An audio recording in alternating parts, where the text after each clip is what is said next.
Valideyn müraciət eləmişdi, eləsin yalnız övladını gətirmişdi ki, uşaq evdə qırır, tökür, dağıdır.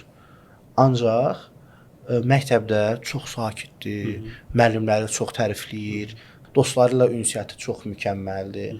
Maraqlıdır, bəs bu tip hallarda nəyə görə həmən o uşaqlar, yeniyetmələr evdə valideynlərinə qarşı bir aqressiya ilə yanaşır, ancaq digər sosial mühitlərdə isə daha rahat və sakit münasibətlərin qurulur?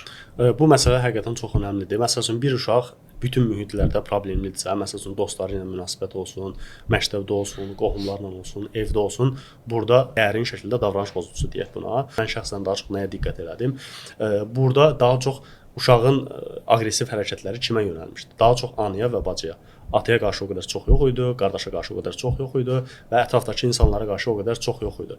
Və araşdırdığım zaman təbii ki, uşaqda narsistik keyfiyyətlər var idi, sosiopatik davranışlar var idi və araşdırdığım zaman, uşağın özündən soruşduğum zaman daha çox davranışın anana qarşıdır, daha çox bacına qarşıdır. Bunun nəticəsində, yəni bu proses olandan sonra daha çox sən özünü necə hiss edirsən? O mənə deyir ki, daha çox rahatlayıram.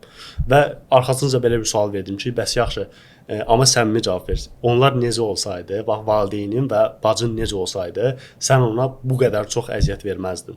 Mənə qayıdıb bir kəlmə dedi ki, onlar daha çox bəlkə də özlərini sevsəydilər, daha çox özgüvənli olsaydı bunu etməzdim. Həqiqətən valideyn özü ilə araşdırandan sonra görürəm ki, valideyn öz dəyəri aşağı, öz dəyəri həddindən artıq aşağı, özgüvən həddindən artıq aşağı, ümumiyyətcə daha çox və uşaq bu şeydə vurğuladı ki, anamda ən sevmədiyim xüsusiyyət nədir? Həddindən artıq fədakardır. Uşaq psixologiyasının belə bir xüsusiyyəti də var. Adətən valideynlər balanslı olanda, uşaqlarda, yəni şuuraltı olaraq 0-6 yaş aralığında balanslı formada bir inanclar, yəni onlarda necəsə o şəkildə modelləyirlər və normal bir şəxsiyyət olur.